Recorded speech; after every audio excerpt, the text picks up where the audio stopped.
નમસ્તે વિદ્યાર્થી મિત્રો. નેક્સ્ટ એજ્યુકેશન ક્લિપની અંદર આપણે યુનિટ 3 રીડ 1 એટલે કે પેજ નંબર 12 પેજ નંબર 12 ઉપર આપણે આવશું.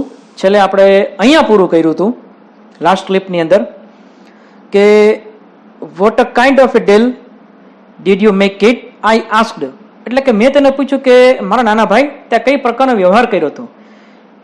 What a kind of deal એટલે કઈ પ્રકારનો વ્યવહાર કરવો. ચલો ત્યાંથી આપણે હવે આગળ વધશું, એટલે બરોબર દરેકનું ધ્યાન ત્યાં પેન્સિલ સાથે બેસજો, જેથી કરીને તમને શબ્દો અઘરે લાગે તે તમારે લખી લેવા થાય. We haven't got a deal, Walt admitted. Haven't got a deal, કંઈ જ વ્યવહાર ન કરવો, કંઈ જ વ્યવહાર ન કરવો. વોલ્ટ એડમિટેડ, એડમિટેડ એટલે ઉમેરીને કહેવું, એટલે કે વોલ્ટે ઉમેરીને કહ્યું કે મેં કંઈ જ વ્યવહાર કર્યો નથી. ધ ડિસ્ટ્રીબ્યુટર કોપીરાઇટેડ, એટલે કે ડિસ્ટ્રીબ્યુટરે કોપીરાઇટેડ ના હકમાં કરી લેવું, ના હકમાં કરી લેવું. Oswald and he is taking over the series, એટલે કે ડિસ્ટ્રીબ્યુટર જે હતા એ લોકોએ પોતાના હકમાં બધું કરી લીધું અને હવે ઇઝ ટેકિંગ ઓવર ની પાસેથી લઈ લેવું, ની પાસેથી લઈ લેવું અને તેને આપણી પાસેથી આ લઈ લીધું છે અને તે તેમની જાતે ચલાવશે. હિમસેલ્ફ એટલે તેમની જાતે ચલાવવું. સ્ટ્રેન્જલી, વિચિત્ર કહેવાય સાવી ક્યાં તો. Walt did not seem downhearted, did not seem લાગતા ન હતા, ડીડ નોટ સીમ લાગતા ન હતા. ડાઉન હાર્ટેડ નિરાશ હો, નિરાશ થવું, એટલે કે વોલ્ટ નિરાશ લાગતા નહોતા કે નિરાશ થતા ન હતા. We are going to start a new series, કે આપણે નવી સિરીઝ ચાલુ કરવા જઈ રહ્યા છીએ. હી એન્થ્યુઝડ, એન્થ્યુઝડ એટલે ઉત્સાહિત હોવું, કે તે એકદમ ઉત્સાહિત તે હતા. ઇટ્સ અબાઉટ અ માઉસ, અને તે ઉંદર વિશેની હશે. અબાઉટ અ માઉસ એટલે ઉંદર વિશે. And this time we will oven the mouse, અને આ વખતે તે ઉંદર આપણો પોતાનો હશે. ઓવન ધ માઉસ, ઓવન એટલે પોતાનું હોવું. The rest is a history, અને બાકીનો ઇતિહાસ બની ગયો. ધ રેસ્ટ એટલે બાકીનું, અને બાકીનો આપણો જે આખો એક ઇતિહાસ બની ગયો બેટા. Volt mouse Mickey celebrated his 14th birthday in 1968, અને 1968માં વોલ્ટનો જે માઉસ છે મિકી હતું ઉંદર, એને 40મો જન્મદિવસ સેલિબ્રેટ કર્યો, ઉજવ્યો એને. And he was happy 14th it was, અને 40મા દિવસે તે એકદમ આનંદિત હતો, ખુશમાં હતો, ખુશી હતો એકદમ તે. A quarter of A billion people, કે અડધા લાખથી વધારે લોકો સૌ અ ડિઝની મૂવી ઇન 1968, કે અડધા લાખથી વધારે લોકો 1968માં તે ડિઝની મૂવી જોયું. 100 million watched Disney TV show, 10 કરોડથી પણ વધારે લોકોએ એ ડિઝની ટીવી શો જોયો. Nearly billion read a Disney book, અને 1 કરોડથી પણ વધારે લોકોએ એ ડિઝની બુક અને મેગેઝિન વાંચ્યા. And almost 10 million visited Disneyland, અને 10 કરોડ અને કરોડથી પણ વધારે લોકોએ ડિઝનીલેન્ડની મુલાકાત લીધી. 100 કરોડથી પણ વધારે. એન્ડ મિકી, અને મિકી માઉસની.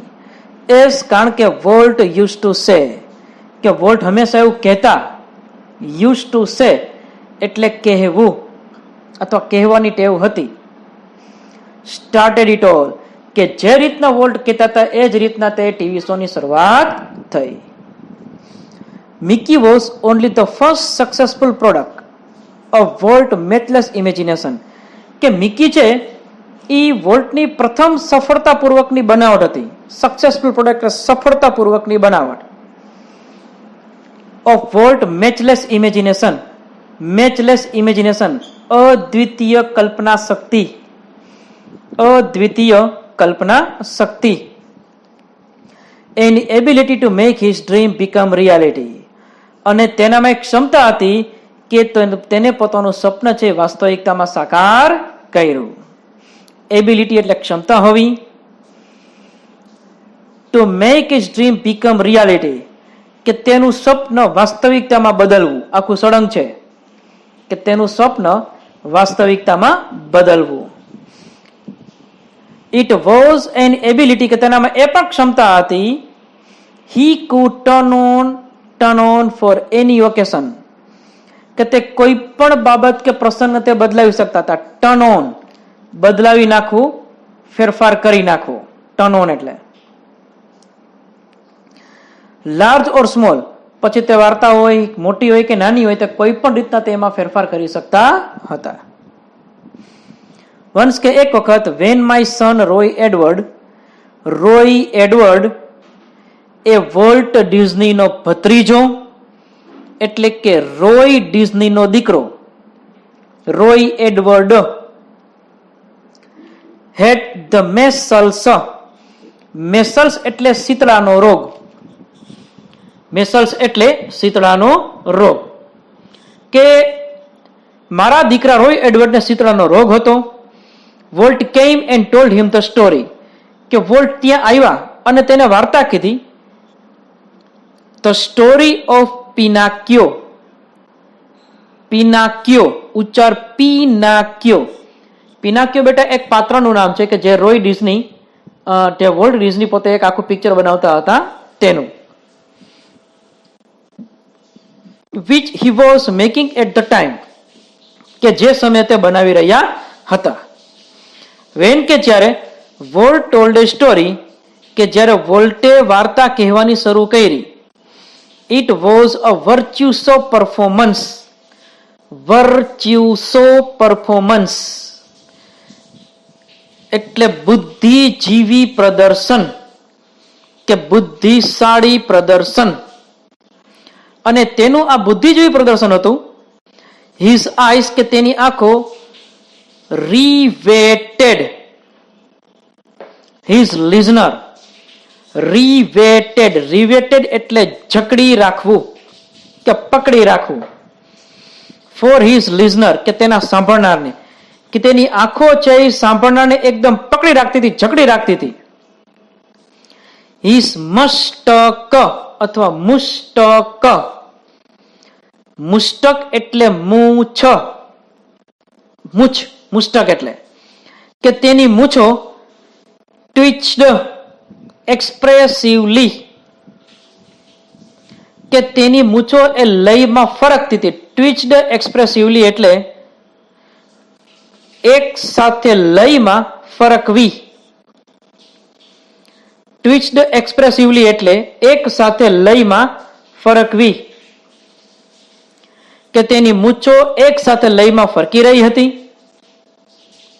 હિઝ આઈબ્રોઝ એટલે નેણ, આંખના નેણ, કે his eyebrow rose and fall, કે તેના આંખના નેણ ઉપર નીચે થઈ રહ્યા હતા. રોઝ એન્ડ ફેલ એટલે ઉપર નીચે થવું.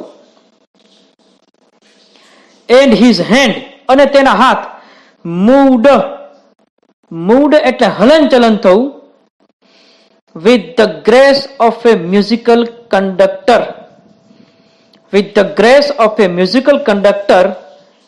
સંગીતના સાધનોની જેમ, કે સંગીતના સાધનોની જેમ તેના હાથ છે એ લયમાં ફરકી રહ્યા હતા. યંગ રોય એટલે કે નાનકડો Roy Edward was so wide eye, કે તેની આંખો પોળી થઈ ગઈ હતી. વાઇડ આઈ એટલે આંખો પોળી થઈ જવી. At world's graphic telling of fairy tale, graphic telling અદ્ભુત રીતે વાર્તા કેવી, અદ્ભુત રીતે વાર્તા કેવી. Graphic telling of the fairy tale, fairy tale એટલે અદ્ભુત વાર્તા, અદ્ભુત વાર્તા, કે અદ્ભુત વાર્તા તેને જે રીતના કીધી એ રીતના તે બધા મંત્રમુગ્ધ બની ગયા હતા. that he forgot all about his muscles, હી એટલે અહીંયા રોય એડવર્ડ અને અહીંયા તે પોતાનું ફરગોટ ભૂલી જવું.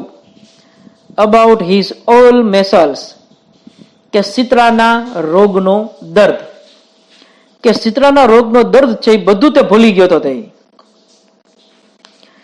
he was strangely disappointed, letter કે અંતે when he saw the finished the picture, કે જ્યારે તેને આખું પિક્ચર જોયું, saw finish the picture એટલે આખું પિક્ચર પૂરું કરવું, કે જ્યારે તેને આખું પિક્ચર જોઈને પૂરું કર્યું, he was strangely disappointed કે તે ખૂબ જ હતાશ થઈ ગયો. strangely disappointed ખૂબ જ હતાશ થવું. It didn't seem as exciting as when Uncle Walt told it, he said. Didn't seem લાગતું નથી. As exciting as ના જેટલું અદ્ભુત, ના જેટલું અદ્ભુત. When કે જ્યારે Uncle Walt told it, કે જ્યારે અંકલ વોલ્ટે આ વાર્તા કીધી હતી એ વાર્તા જેટલું કે પિક્ચર એક્સાઇટિંગ નથી ગયા. He said એટલે કે તેને કહ્યું. Like many people કે ની જેમ ઘણા બધા લોકો who work to create humor, કે ઘણા બધા લોકો એ હ્યુમર એટલે રમૂજ અને ક્રિએટ એટલે સર્જન કરવું. એટલે કે વોલ્ટની જેમ ઘણા બધા લોકો રમૂજનું સર્જન કરતા હતા. Volt took it very seriously અને વોલ્ટ દરેક બાબતને ગંભીરતાપૂર્વક લેતા હતા કે જેથી કરીને તે સારામાં સારી બાબત તે દર્શાવી શકે. He would often sit gloomily, often ઘણીવાર જોવા મળવું. sit gloomily અસંતોષપૂર્વક, કે તે ઘણીવાર અસંતોષપૂર્વક તે જોવા મળતા બેઠેલા. થ્રુ ફનીએસ્ટ કાર્ટૂન કે રમૂજી કાર્ટૂનમાં, કોન્સન્ટ્રેટિંગ ઓન ના પર ધ્યાન કેન્દ્રિત કરવું. Some way to improve it, some way એટલે કોઈ બાબતોમાં, ટુ ઇમ્પ્રુવ ઇટ કે તેને સુધારવા માંગતા હતા, કે કોઈ બાબતમાં તેને તે સુધારવા માંગતા હતા.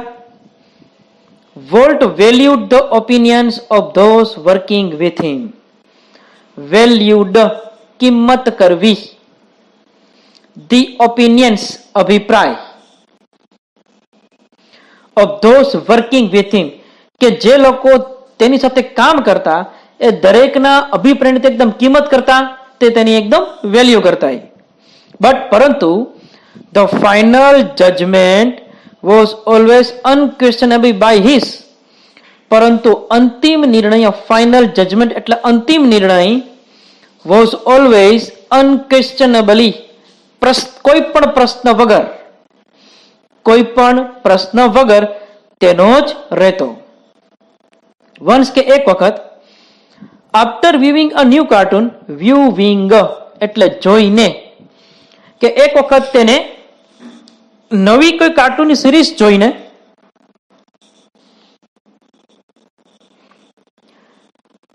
a new cartoon with evident displeasure, કે નવી તેને કાર્ટૂનની સિરીઝ જોઈને તે એવિડેન્ટ displeasure, એવિડેન્ટ એ લાઈન એ શબ્દ પેજ નંબર 12 ઉપર છે. હવે વિદ્યાર્થી મિત્રો તમે સામેના પેજ ઉપર આવી જાઓ, પેજ નંબર 13 ઉપર. ડિસ્પ્લેઝર શબ્દ ત્યાં સામે લખેલો છે ઉપર. એટલે હવે આપણે પેજ નંબર 13 માં આગળ વધશું. એટલે પેજ નંબર 13 કે એવિડન્ટ ડિસ્પ્લેઝર, દેખીતી રીતે નાપસંદ કરવું કે નાખુશ થવું. એવિડન્ટ એટલે દેખીતી રીતે, ડિસ્પ્લેઝર એટલે કે નાખુશ થવું કે નાપસંદ થવું. કે તે દેખીતી રીતે તે નાખુશ થયા, નાપસંદ થયા. Walt called for comments, comment પોતાની વાતને રજૂ કરવી, કે વોલ્ટે દરેકને પોતાની વાત રજૂ કરવાનું કહ્યું. From a group of our people, કે અમારા ગ્રુપના સભ્યોને. વન આફ્ટર અનધર, કે એક પછી એક, they spoke up, કે તેઓ બધા બોલ્યા. સ્પોક અપ, બોલવું. All echoing, all echoing. All echoing એટલે બધાનું એક સાથે બોલવું, કે બધા એક સાથે બોલ્યા. વોલ્ટ્સ ક્રિટિસિઝમ અને વોલ્ટની ખામીઓ. ક્રિટિસિઝમ એટલે ખામીઓ અથવા કટાક્ષમાં. ક્રિટિસિઝમ એટલે ખામીઓ અથવા કટાક્ષમાં. I can get rubber stamp that say yes Walt, કે હું જે કહું રબર સ્ટેમ્પ ફાઇનલ નિર્ણય છે. રબર સ્ટેમ્પ એક ઇડિયમ્સ છે. રબર સ્ટેમ્પ એટલે ફાઇનલ નિર્ણય, અંતિમ નિર્ણય, કે મારો તે ફાઇનલ નિર્ણય છે. ધેટ સે કે તમારે એટલું જ કહેવાનું છે કે યસ વોલ્ટ, કે હા વોલ્ટ, બીજું તમારે કાંઈ કહેવાનું નથી. હી સ્નેપ્ડ, સ્નેપ્ડ એટલે ભારપૂર્વક કહેવું. સ્નેપ્ડ એટલે ભારપૂર્વક કહેવું. ધેન હી વિલ્ડ, અને પછી તે એકાએક ફરી ગયો. વિલ્ડ એટલે એકાએક ફરી જવું, તરત જ ટર્ન અરાઉન્ડ થઈ જવું, બેઠા હોય ને તે રીતના. હી વિલ્ડ એન્ડ આસ્ક ધ પ્રોજેક્ટનિસ, અને તેને પ્રોજેક્ટનિસને પૂછ્યું કે વોટ હી થોટ, કે તે શું વિચારે છે. The man sensed that dissent was in order. Sensed વિચાર આવવો, વિચારવું. ધેટ ડિસન્ટ અણગમાપૂર્વક, ડિસન્ટ અણગમાપૂર્વક, વોઝ ઇન ઓર્ડર એને લીધે, એટલે તરત જ એને લીધે એને અણગમાપૂર્વક તેને પોતાનો વિચાર આવતો હતો. એવું લાગ્યું એને કે I think you are all wrong, એટલે તરત જ વોલ્ટ બોલ્યા કે હું વિચારું છું કે તમે બધા ખોટા છો. હી ડિક્લેર, કે તેને કહ્યું. વોલ્ટ જસ્ટ ગ્રીન્ડ, વોલ્ટે કહ્યું ગ્રીન્ડ, ખોટા અણગમા પૂર્વકના હાવભાવ. ગ્રીન્ડ ખોટા અણગમા પૂર્વકના હાવભાવ, એટલે કે તરત જ વોલ્ટે કીધું કે તમારા ખોટા છે ને અણગમા પૂર્વકના હાવભાવ બધા બંધ કરી દો. કે હવે you stick to your projector, કે તમે તમારા પ્રોજેક્ટરને વળગી રહ્યો. સ્ટીક એટલે વળગી રહેવું. હી સજેસ્ટેડ એટલે કે વોલ્ટે તેમને સૂચન કર્યું. વિદ્યાર્થી મિત્રો, આ પહેલી ક્લિપમાં આપણે અહીંયા સુધી રાખશું, હી સજેસ્ટેડ સુધીનું. આના પછી જ્યારે બીજી ક્લિપ હું હમણાં આપું છું એમાં આપણે ત્યાંથી આપણે શરૂ કરશું. એટલે સજેસ્ટેડ સુધી ટીક કરી નાખજો. પછીની ક્લિપમાં વોલ્ટ ઇન્વોલ્વના પેરેગ્રાફથી આપણે શરૂઆત કરશું. બરોબર? તો પહેલી ક્લિપ કે જે તમને આખી સમજવા મળી, અને હવે આવશે આના પછીની બીજી ક્લિપ. જય શ્રી કૃષ્ણ. અસ્તુ.